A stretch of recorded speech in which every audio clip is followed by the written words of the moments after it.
오늘 우리에게 주시는 하나님 말씀은 마가복음 1장 12절부터 20절까지 말씀입니다. 우리 한 절씩 읽겠습니다. 성령이 곧 예수를 광야로 몰아내신지라.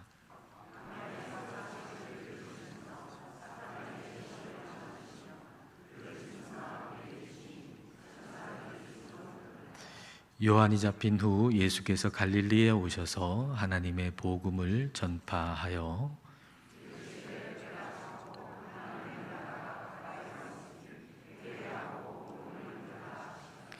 갈릴리 해변으로 지나가시다가 시몬과 그 형제 안드레가 바다에 금을 던지는 것을 보시니 그들은 어부라.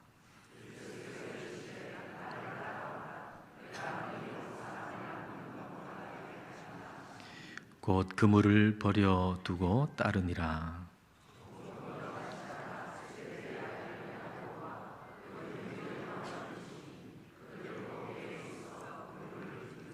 함께 읽겠습니다. 곧 부르시니 그 아버지 세베대를 품꾼들과 함께 배에 버려두고 예수를 따라가니라. 아멘.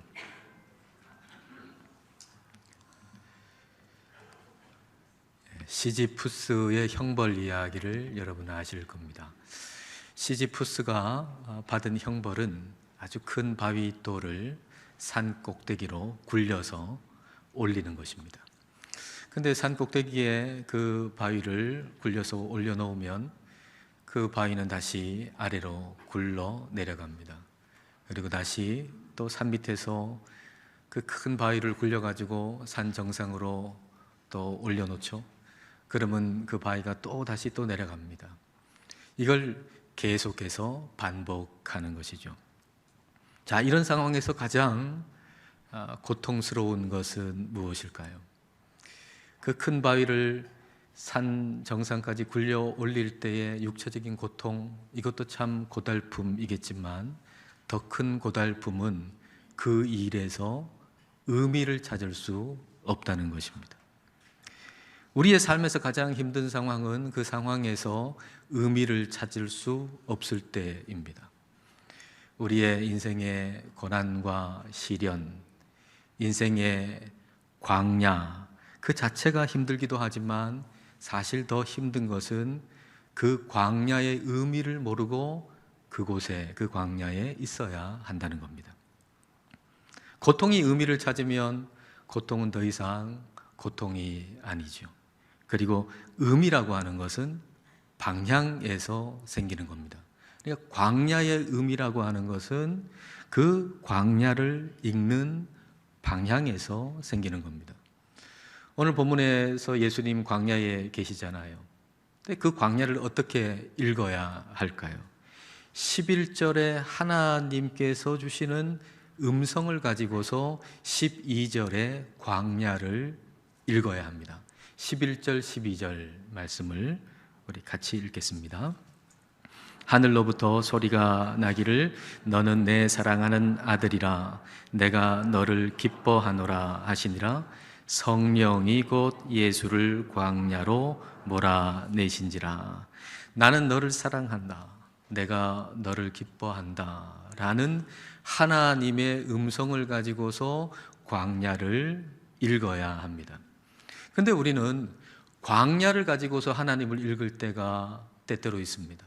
내가 지금 시련을 겪고 있고 어려움을 겪고 있는 인생의 광야, 내가 지금 이 광야에 있는 걸 보니, 내가 지금 이렇게 어렵고 힘든 걸 보니 하나님이 나를 사랑하시지 않는가 보다라고 지금 현재의 내 인생의 광야를 가지고서 하나님을 읽으려고 하는 거죠.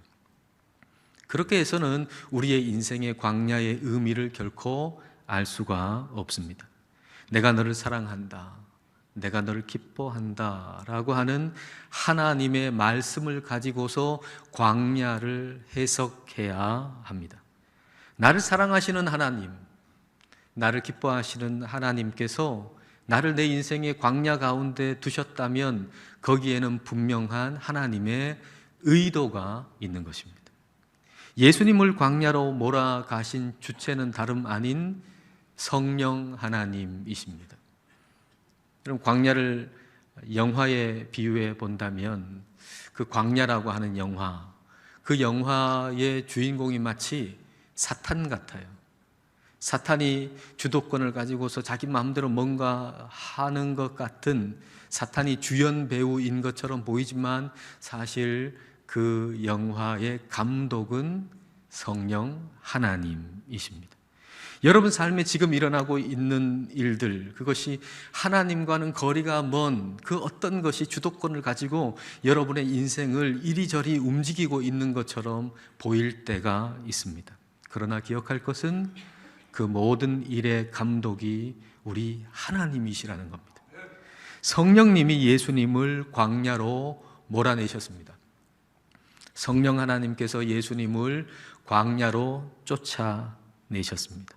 이것은 예수님께서 가고자 하시지 않음에도 불구하고 성령님이 억지로 가게 하셨다는 얘기가 아니라 예수님께서 그 광야에서 반드시 해야만 하는 일이 있으셨다는 걸 지금 강조해서 말씀하시는 겁니다. 예수님께서 그 광야에 반드시 가셔서 거기서 해야만 할 일이 있으셨다는 거죠. 하나님께서 우리를 때로 광야로 밀어 넣으시는 것은 우리의 인생 가운데 우리가 반드시 그 광야에서 해야만 하는 일이 있기 때문입니다. 그렇다면 광야에서 해야 하는 일은 뭘까요? 우리가 광야에서 해야 하는 일은 뭘까요? 13절 말씀 함께 읽겠습니다. 광야에서 40일을 계시면서 사탄에게 시험을 받으시며 들짐승과 함께 계시니 천사들이 수종들더라. 예수님께서 광야에서 하신 일은 사탄에게 시험을 받는 일이었습니다. 이 시험은 다름 아닌 방향 싸움입니다. 하나님께 순종하는 방향과 하나님의 뜻에 등지는 방향, 이 두 방향의 싸움입니다. 인생의 광야는 방향 싸움이 있는 전쟁터입니다. 사탄은 광야에서 예수님의 방향을 바꾸려고 시도했던 것이죠. 에덴 동산에서 사탄이 아담과 하와에게 너 하나님같이 될 수 있다라고 얘기하면서 하나님께 순종하는 방향을 하나님을 등지는 방향으로 바꾸어 놓으려고 하지 않았습니까? 그처럼 이제 광야에서 예수님에게 당신은 하나님이니 당신이 하나님이 아니냐, 당신이 하나님이니 그 누구의 말을 따를 필요도 순종할 필요도 없다라고 하면서 예수님의 방향을 바꾸어 놓으려고 했던 것입니다. 마태복음이나 누가복음에는 이 사탄이 예수님 시험한 3가지 시험의 이야기를 자세하게 기록하고 있습니다. 그리고 누가복음에 의하면 마지막 3번째 시험은 이 사탄이 예수님을 높은 곳에 성전 꼭대기에 데려가서는 거기서 뛰어내려라. 당신이 하나님의 아들이면, 그 말은 당신이 하나님이 아니냐 그 말이죠. 사탄은 알고 있어요. 이분이 하나님의 아들이냐 아니냐를 모르는 게 아니라 사탄은 알고 있어요. 당신이 하나님의 아들이 아니냐, 그러니 거기서 뛰어내려라. 그러면서 성경 구절 하나를 사탄이 인용하잖아요. 그게 시편 91편의 말씀이죠. 시편 91편 10절 11절 말씀. 자, 함께 읽겠습니다. 그가 너를 위하여 그의 천사들을 명령하사 내 모든 길에서 너를 지키게 하심이라. 그들이 그들의 손으로 너를 붙들어 발이 돌에 부딪히지 아니하게 하리로다. 하나님이 너를 지키시고, 그리고 하나님이 너의 발이 돌에 부딪히지 않게 해 주신다라고 말씀하시지 않으셨느냐? 그러니 거기서 뛰어내려라. 그렇게 얘기를 하는 겁니다. 우리가 기억할 것은 사탄이 우리로 하나님을 등지게 만들도록 하기 위해 성경 구절을 이용한다는 것입니다. 너를 붙들어서 발이 돌에 부딪히지 않게 해 주신다, 너를 지켜주신다 라고 하는 이 구절을 사탄은 우리가 인생의 광야에 있을 때 들이밀지요. 우리가 병들었을 때, 우리가 고난당할 때, 우리가 실패했을 때 이 구절을 들이밀지어 봐라, 성경이 이렇게 얘기하고 있지 않느냐.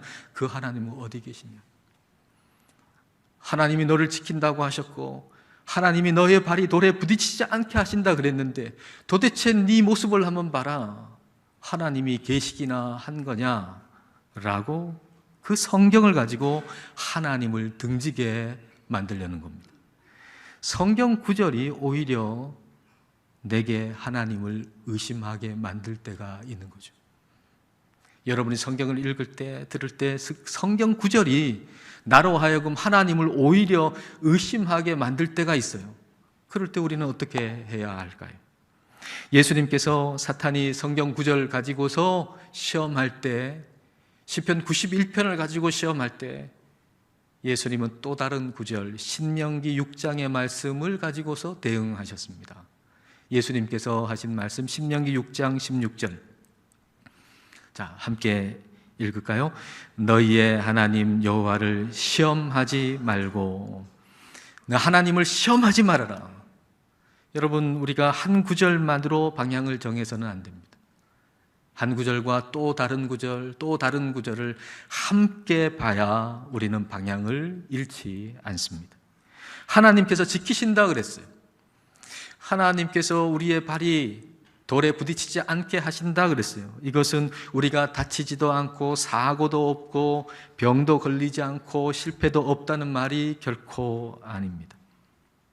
우리가 잘 아는 대로 하나님을 사랑하는 자, 곧 그 뜻대로 부르심을 입은 자들에게는 모든 것이 합력하여 선을 이룬다라고 말씀하고 계십니다. 여기서 모든 것이라고 하는 건 말 그대로 모든 것입니다. 우리가 듣고 보는 모든 일은 우리에게도 일어날 수 있습니다. 어떤 사고의 뉴스를 봤다면 그 사고는 나도 당할 수 있는 것이고, 그 누군가가 암이 걸렸다는 소식을 들었다면 나도 암에 걸릴 수 있습니다. 사고가 날 수도 있습니다. 아플 수도 있습니다. 실패할 수도 있습니다. 그러나 이 모든 것이 합력해서 선을 이룬다는 겁니다. 선은 오직 유일한 하나님 한 분밖에 선한 분이 없어요. 그러므로 이 모든 것이 합력해서 선을 이룬다는 것은 이 모든 것이 합력해서 나로 하여금 선하신 하나님을 향하여 나아갈 수 있게 해준다는 얘기입니다. 그러므로 하나님이 우리를 지키시고 우리 발이 돌에 부딪히지 않게 하신다는 말씀은 어떤 돌뿌리도 우리 인생의 질병이라고 하는 돌뿌리도, 그리고 경제적인 어려움이라고 하는 돌뿌리도, 어떤 돌뿌리도 우리로 하여금 하나님을 등지게 만들고 세상을 향해서 가도록 만들지 못하고, 어떤 돌뿌리가 있다 할지라도 우리 인생에 우리 하나님은 우리로 하여금 우리를 지키셔서 끝까지 하나님을 향해서 가는 인생을 살게 도와주신다라는 말씀입니다. 인생의 싸움은 방향 싸움입니다. 예수님께서 광야에서 방향 싸움을 이기셨고 우리도 예수님 안에 있으면 이 방향 싸움을 이깁니다. 방향은 새로운 의미를 만들고 새로운 의미는 새로운 기쁨을 창조합니다. 만일 우리의 방향이 세상입니다. 그리고 우리의 방향이 나 자신입니다. 그렇다면 우리에게 의미 있는 일이라고 하는 것은 세상의 성공일 겁니다. 그리고 내가 인정받는 것, 그게 내게 의미 있는 일일 겁니다. 내 방향이 나 자신이니까요. 내 방향이 세상이니까요. 거기서 의미를 찾고 거기서 기쁨을 찾겠죠. 그러나 우리의 방향이 예수님이 된다면 우리는 새로운 의미를 예수님 안에서 찾게 될 것입니다. 그리고 새로운 기쁨도 그 의미 안에서 창조되는 거죠. 예수님이 높임을 받고 예수님의 복음이 증거되는 그 일에서 우리는 기쁨을 얻게 될 겁니다. 14절 15절 말씀 볼까요? 함께 읽겠습니다. 요한이 잡힌 후 예수께서 갈릴리에 오셔서 하나님의 복음을 전파하여 이르시되 때가 찼고 하나님의 나라가 가까이 왔으니 회개하고 복음을 믿으라 하시더라. 예수님께서 이제 본격적으로 하나님의 복음을, 하나님 나라의 복음을 전파하신 것이 요한이 잡힌 후라고 기록하고 있습니다. 요한이 잡혀서 감옥에 갇혔을 때 그때 요한의 마음이 어땠을까요?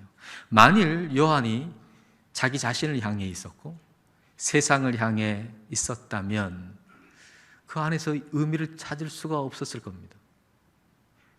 요한이 세례를 베풀 때 많은 사람들이 몰려와서 세례를 받았잖아요. 그때 인생에 의미가 있다 생각했겠죠. 그리고 기뻤겠죠. 이 많은 사람들이 나를 찾아와가지고 세례를 받으니 얼마나 그 의미가 있고 얼마나 기뻤겠습니까? 그러나 감옥에 갇힌 다음에는 의미도 잃어버리고 기쁨도 사라져버릴 수밖에 없겠죠. 그의 방향이 세상이고 자기 자신이라면. 그러나 요한의 방향이 예수 그리스도라고 한다면 감옥에 갇힌 다음에도 의미가 있습니다. 왜냐하면 예수님이 요한이 감옥에 갇힌 다음에 비로소 하나님의 나라를 본격적으로 전하기 시작하셨기 때문이죠.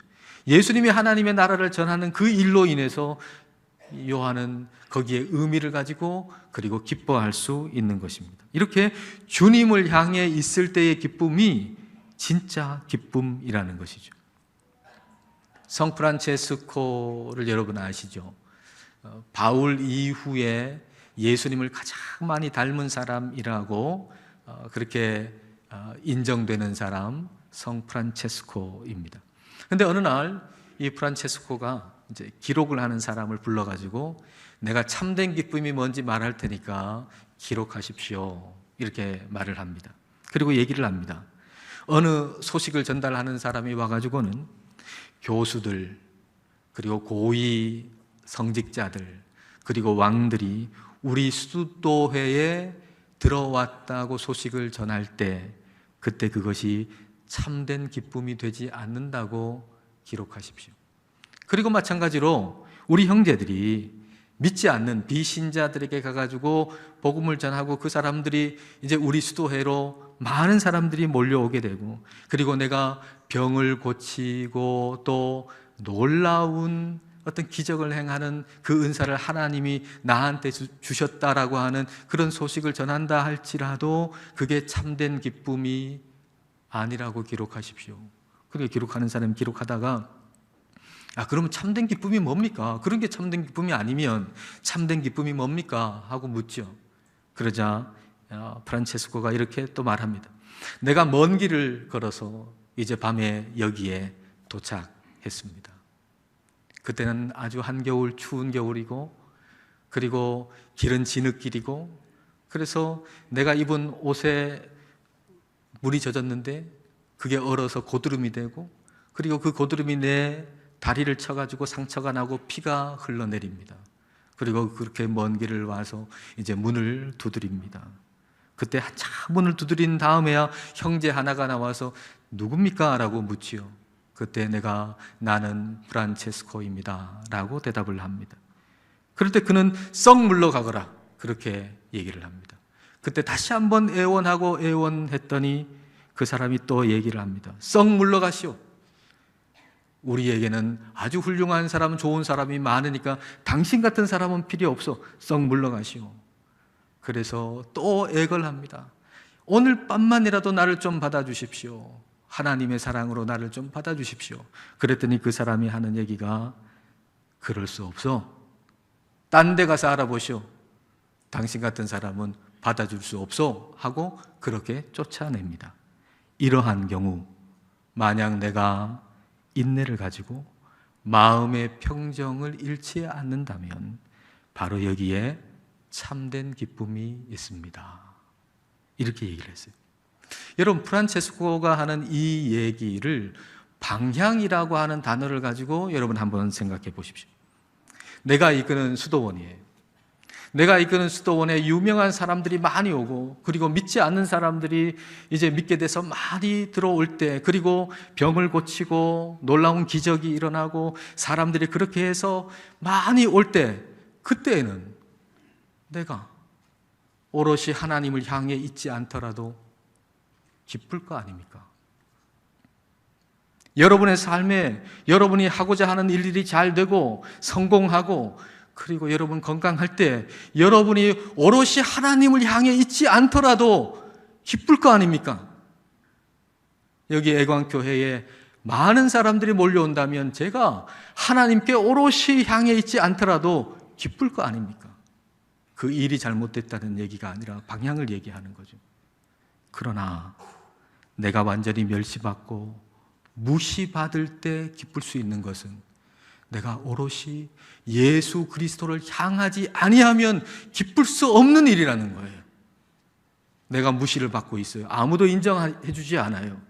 실패했어요. 그때도 여전히 내 마음속에 기쁨이 있다면 그것은 오롯이 예수 그리스도를 바라보기 때문에 생기는 기쁨이며 그때의 그 기쁨이야말로 참된 기쁨이다 라는 얘기입니다.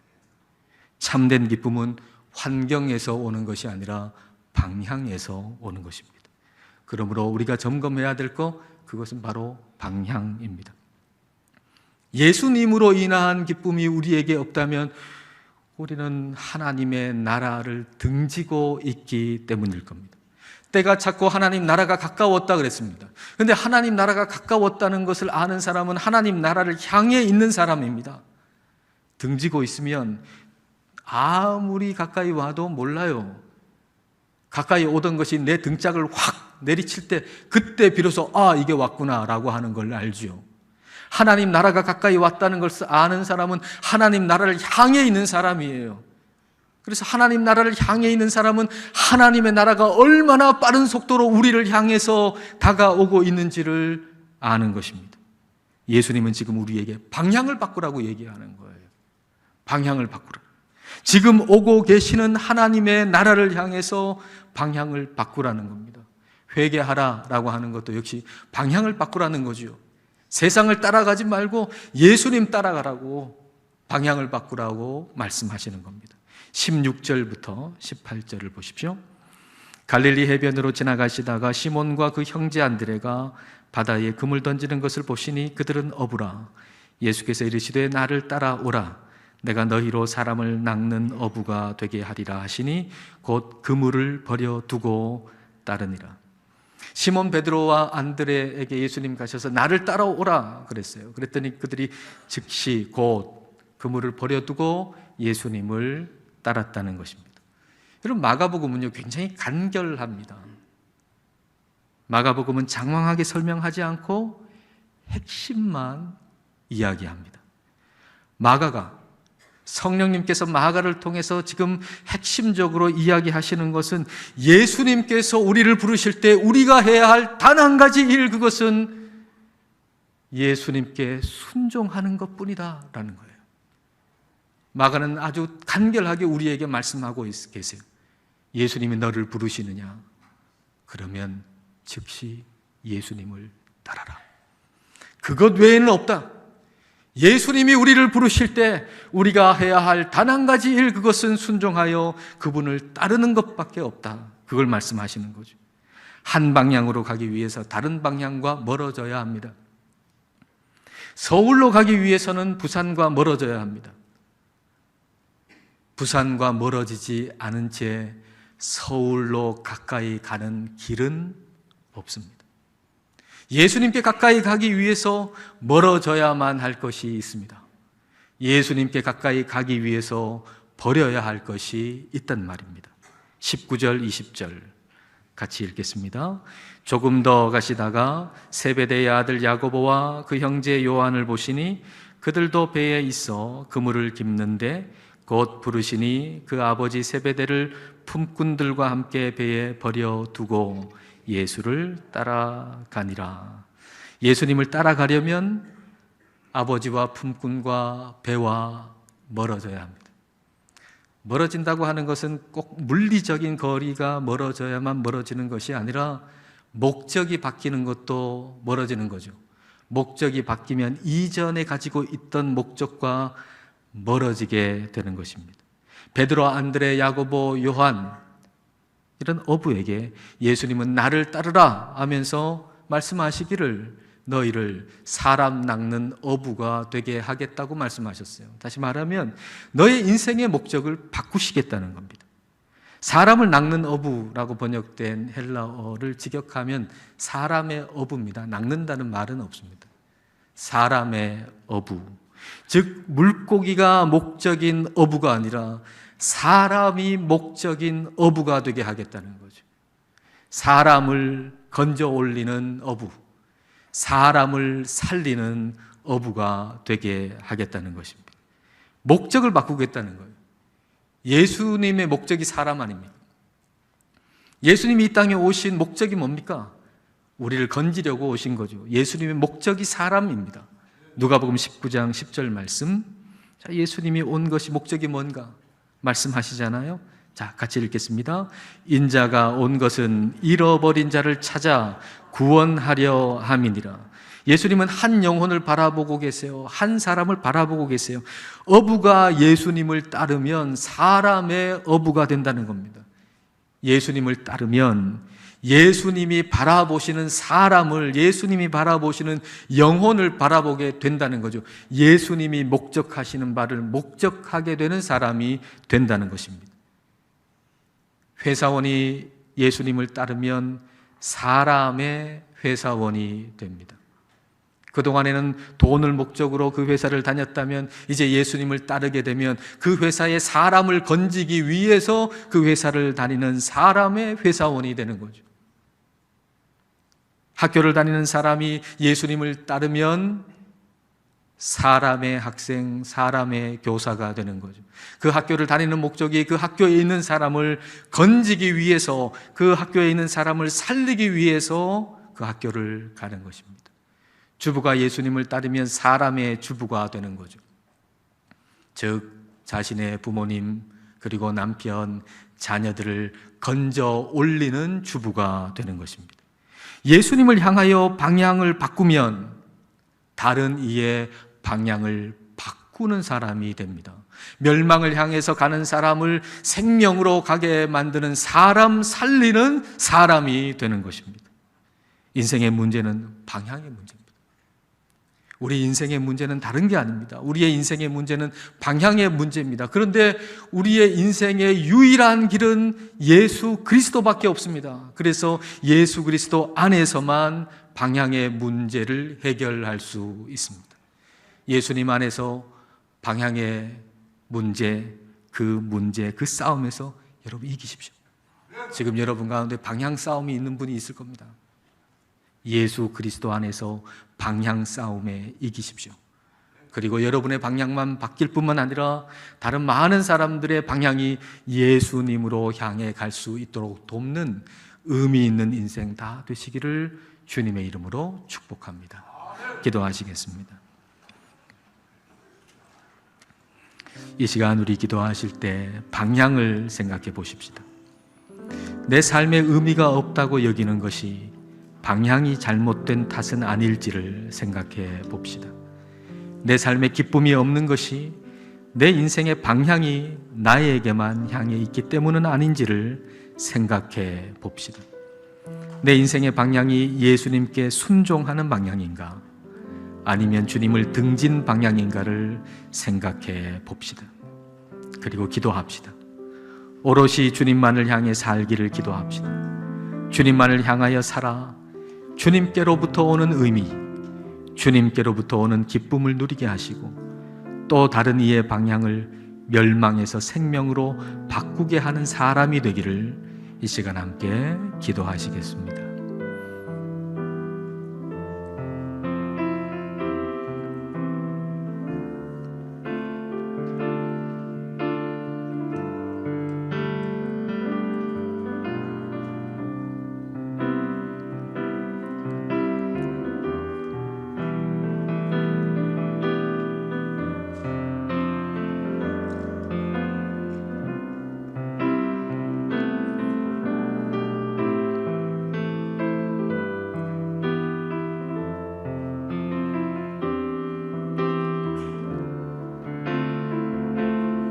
하나님 아버지, 하나님께서 인생을 창조하셨으므로 인생의 의미는 하나님에게서만 찾을 수 있음에도 불구하고 우리는 때로 하나님을 등지고 세상을 바라보거나 우리 자신을 향해 있으면서 인생의 의미와 기쁨을 찾으려는 헛된 시도를 합니다.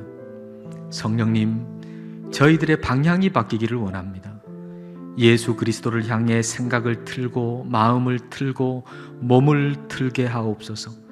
예수 그리스도 안에서 방향 싸움에 항상 이기게 하셔서 주님을 따르게 하옵소서. 그리하여 어느 곳에 있든지 멸망으로 가는 사람들을 생명으로 방향을 바꾸도록 돕는 자로 살게 하여 주옵소서. 예수님 이름으로 기도드립니다. 아멘.